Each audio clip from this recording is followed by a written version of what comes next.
Olá, sejam bem-vindos a mais um PUC Ciência. Eu sou Júlia Moedo. E eu sou Eduardo Gomes. No episódio de hoje, nós vamos falar sobre a Lua. Não a Lua satélite natural da Terra, mas a que foi criada aqui na PUC Rio. Vem com a gente nessa viagem. PUC Ciência. A Lua que a gente está se referindo é uma linguagem de programação brasileira utilizada em sistemas de computadores. Quem deve conhecer bem essa linguagem são os jogadores de Roblox.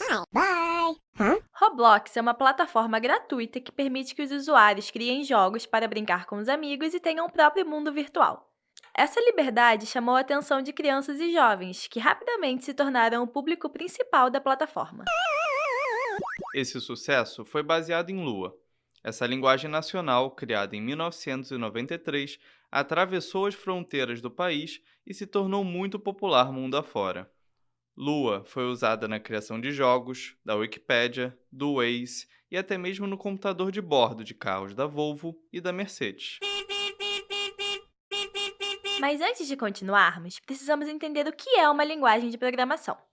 O nome linguagem não vem à toa. Línguas servem para que a gente possa se comunicar. Nós, brasileiros, conversamos e lemos em português. Já os franceses usam o francês para interagir entre si. Olá! Para a linguagem de programação, não é diferente. Cada uma delas é usada pelos programadores para configurar diferentes sistemas, aparelhos e aplicativos, dependendo de suas funcionalidades. Mas o que esses programadores fazem exatamente? Eles criam a ponte de comunicação entre nós, os consumidores, e as máquinas que utilizamos. Qualquer site, jogo ou programa que você use foi escrito em alguma linguagem de programação. Sem essas linguagens, esse podcast não poderia ser ouvido em plataformas de streaming, além do rádio tradicional. A Lua é apenas uma das linguagens, mas o mais legal é que ela foi elaborada aqui, na nossa universidade. A Lua surgiu no Instituto Tecgraf, em uma parceria com a Petrobras. O Tecgraf é um instituto de pesquisa, de desenvolvimento da PUC Rio. Ele mantém parceria com empresas, notadamente com a Petrobras, há 37 anos. E Lua surgiu, na verdade, por demanda de dois projetos que a gente, na época, tinha com a Petrobras. Quem falou agora foi o professor Valdemar Selles, diretor do Instituto e um dos criadores da Lua. Além dele, o professor Roberto Jerusalinski e o pesquisador Luiz Henrique de Figueiredo também participaram do desenvolvimento da linguagem. Os dois projetos a que o professor Valdemar se referiu tinham o objetivo de ajudar os engenheiros da Petrobras. Esses profissionais queriam ter a possibilidade de alterar o programa que utilizavam e também adicionar uma interface gráfica nos sistemas já existentes. As duas propostas eram novidades para aquela época. A vantagem de poder alterar os programas é que os engenheiros poderiam customizá-los de maneiras mais sofisticadas e adequadas às suas necessidades. A interface gráfica é o que permite a interação entre o usuário e o que aparece na tela, com o uso de menus, ícones, botões e links. Quem pode contar essa história pra gente é o professor Luiz Henrique de Figueiredo, pesquisador do Instituto de Matemática Pura e Aplicada, o IMPA. Ele orienta alunos e escreve artigos nas áreas de computação gráfica e matemática computacional. A linguagem que a gente fez paralela ao Sol chamava DEL, que em inglês era Data Entry Language. É uma linguagem ad hoc que a gente fez para poder descrever interfaces gráficas para simuladores numéricos na Petrobras. Mas era uma linguagem, como eu falei, feita em casa, assim, não era uma linguagem de verdade. Mas funcionou muito bem. A gente tinha que escrever, acho que 12 interfaces para programas da Petrobras, e a gente não queria fazer toda vez a mesma coisa, então a gente escreveu essa linguagem que descrevia as interfaces. Sol e DEL eram as duas linguagens que deram origem à Lua. Sol é a sigla em inglês para Simple Object Language e foi a solução de Valdemar e seu orientador Roberto para que os engenheiros da Petrobras conseguissem alterar o programa que utilizavam. Já a DEL foi o caminho encontrado por Luiz para atender a demanda da interface gráfica dos programas da empresa. Deu certo, aí as pessoas demandaram mais funcionalidades e aí já não dava mais aquela coisa feita em casa, já não dava, tinha que ser uma linguagem de verdade. E aí, com a entrada do Roberto no Tecgraf, que é um especialista em linguagem, a gente resolveu, então, que estava fazendo outra linguagem também, que era o Sol, a gente resolveu se juntar e fazer uma coisa só. A linguagem que saiu da mistura das duas soluções foi a Lua. Esse nome foi uma sugestão de um colega que trabalhava com os três criadores. Ele sugeriu o nome porque depois do Sol vem a Lua. De primeira, o professor Valdemar não gostou do nome por achar que Sol parecia mais importante, mas no final, aceitou por Lua ser mais simpático. Roberto Jerusalinski se tornou o principal nome por trás da Lua. O professor do Departamento de Informática da PUC-Rio foi o líder durante o processo da criação da linguagem, e até hoje a mantém viva por meio de estudos no Lab Lua. Este é um laboratório acadêmico de pesquisa na PUC, dedicado a estudar e trabalhar com linguagens de programação, em especial a Lua. Logo dentro do TechGraph, várias outras aplicações, outras pessoas viram e falaram: que legal, eu acho que eu também queria botar a Lua no meu programa, vai dar mais flexibilidade, vai permitir mudanças mais fáceis, etc. E logo vários outros projetos dentro do TechGraph estavam usando Lua. Com isso ela começou a crescer, assim, primeiro internamente dentro da PUC, aos poucos ela começou a crescer fora da PUC também. Você está ouvindo PUC Ciência. Mas para saber o que fez a Lua crescer tanto no mundo, temos que entender melhor como essa linguagem funciona. Ela é marcante pela simplicidade e leveza. Lua consegue rodar em praticamente qualquer dispositivo, até em um micro-ondas se for preciso.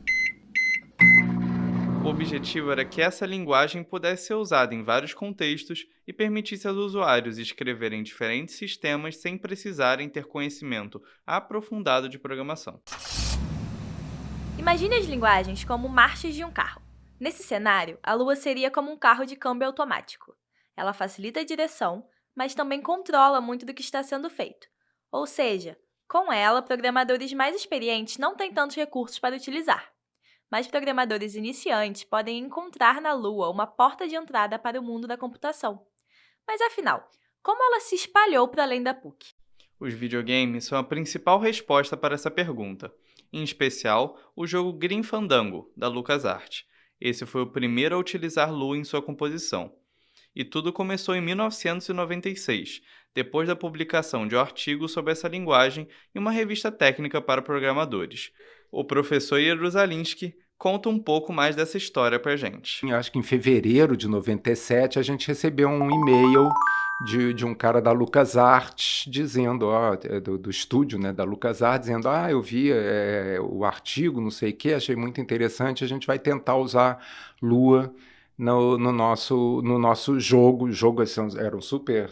Até hoje eles têm uma cultura muito secreta. Por exemplo, nunca, na época, falou o nome do jogo pra gente, não deu mais notícias, só disse assim: vamos tentar usar Lua nesse jogo. Aí, anos depois, a gente descobriu que o jogo era Grim Fandango. O Grim Fandango foi um jogo para computador de aventura feito pela LucasArts em 98.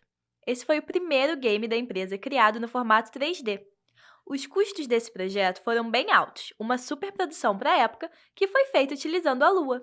Inclusive, Grim Fandango foi muito bem recebido pelos jogadores e pela crítica. A Lua é uma linguagem de script, ou seja, ela é usada para quem trabalha na parte mais criativa do desenvolvimento do jogo, como roteiro. Para que o programa funcione, outras linguagens têm que ser usadas para a elaboração de certos detalhes, como a física dos objetos e dos personagens. A Lua foi uma porta de entrada para novos programadores no mundo dos jogos. Os 3 criadores só foram descobrir qual foi o jogo que utilizou a Lua anos depois.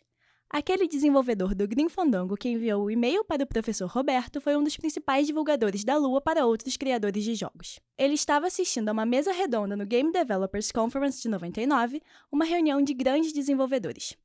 Novamente, o professor Jerusalinski conta mais esses detalhes.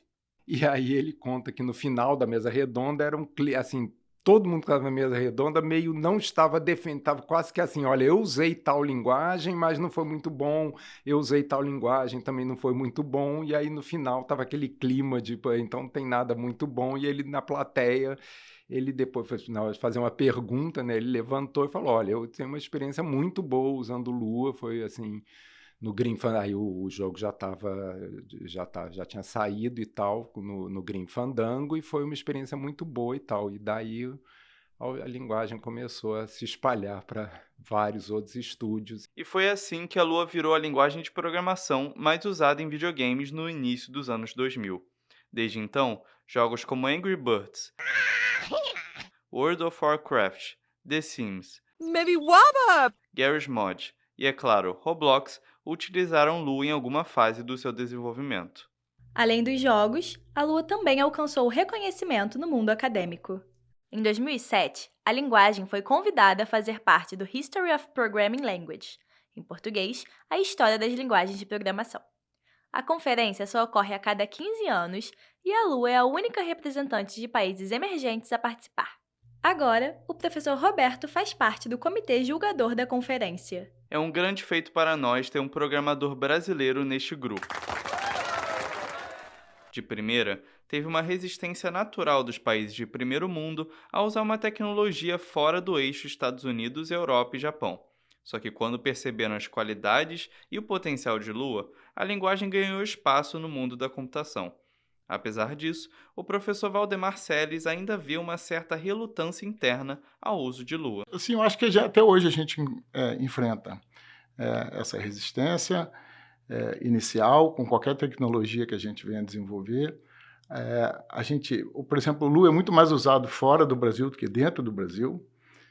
A gente acredita também que nós mesmos temos uma certa resistência em usar tecnologias feitas aqui, mas a história de Lua mostra que é possível também vencer essa resistência inicial. As iniciativas dos próprios criadores também auxiliaram na difusão da Lua no meio da programação. Quem desempenhou esse papel mais ativamente foi o professor Luiz Henrique. Com a publicação do primeiro artigo, eles passaram a receber diversos e-mails com dúvidas sobre como usar a nova linguagem. Para facilitar, Luiz criou uma lista de discussão para que os programadores pudessem trocar experiências. Além disso, o matemático também ajudou a fazer o site sobre a linguagem e buscou em quais veículos poderia publicar artigos sobre a Lua. A partir daí, a gente viu também que era melhor a gente concentrar a documentação de Lua também na web, tá? Que estava uma coisa que estava começando, isso em 95, né? Então, o Roberto também escreveu um manual, que tem um documento para tirar dúvida das pessoas, e a gente botou tudo isso no site, né? O código, o manual, descrição, o que é a linguagem, porque as pessoas perguntaram para que serve, como é que funciona, qual é a licença, posso usar, é de graça, não é? Então, tudo isso a gente botou no site. E essa coisa cresceu e a lista chegou a ter quase 3.000 pessoas. A Lua foi pensada para ser fácil de usar, até porque os engenheiros da Petrobras não eram especialistas em computação. Inclusive, esse é um dos motivos da linguagem ter feito tanto sucesso no mundo dos jogos. Para o professor Valdemar Selles, essa característica torna a Lua uma boa opção para ensinar programação, até mesmo para crianças. E hoje tem muitas crianças nos Estados Unidos, pelo menos que a gente tem acesso a matérias, reportagens, que estão começando a programar, motivados por estender o jogo Roblox, mas estão fazendo programação usando a linguagem Lua. Então, eu, de fato, acho que é uma linguagem que a gente pode ainda pensar em explorar. Já tivemos até alguns papos iniciais com a Prefeitura do Rio, né, sobre isso. A gente acha que é uma linguagem adequada, mas assim, a gente ainda não tem nenhum projeto concreto desse uso em ensino fundamental, por exemplo. Em 2022, os criadores da Lua receberam a Medalha Pedro Ernesto, a principal homenagem concedida pelo município do Rio de Janeiro. E ano passado, a linguagem comemorou os 30 anos de existência com um workshop na PUC-Rio. Quem se interessar, pode conferir as reportagens da TV PUC-Rio no YouTube sobre o assunto. E quem quiser saber mais ainda sobre Lua, pode dar uma olhada no site do LabLua, lua.inf.puc-rio.br. Para terminar esse episódio, a gente perguntou para o professor Roberto Jerusalinski sobre como ele enxerga o futuro da programação. Essa é difícil. Eu sou extremamente cético em ver futuro. Eu acho que todo mundo que vê futuro é fácil você falar qualquer coisa, porque ninguém vai cobrar muito, né, daqui a muito tempo. A inteligência artificial, uma coisa que todo mundo fala, tá mudando muito o cenário. De novo, é um lugar que, por exemplo, uma coisa que eu vejo, de novo, essa questão de segurança. É uma coisa que, pelo menos até agora, a inteligência artificial ainda tem uma dificuldade muito grande de fazer coisas mais, digamos, racionais. Quem sabe a gente não se aprofunda em inteligência artificial num próximo episódio do PUC Ciência. Esse episódio termina aqui. O PUC Ciência é uma produção do Comunicar, da Vice-Reitoria Comunitária. Eu sou Júlia Moedo e fiz a reportagem e o roteiro desse episódio junto com o Eduardo Gomes. A edição de som e mixagem são do Rodrigo Fidalgo. Nossos episódios também estão disponíveis nas plataformas digitais da Rádio PUC e TV PUC Rio. Para mais informações, confira nosso Instagram, @PUCUrgente. Até a próxima, com mais ciência para você.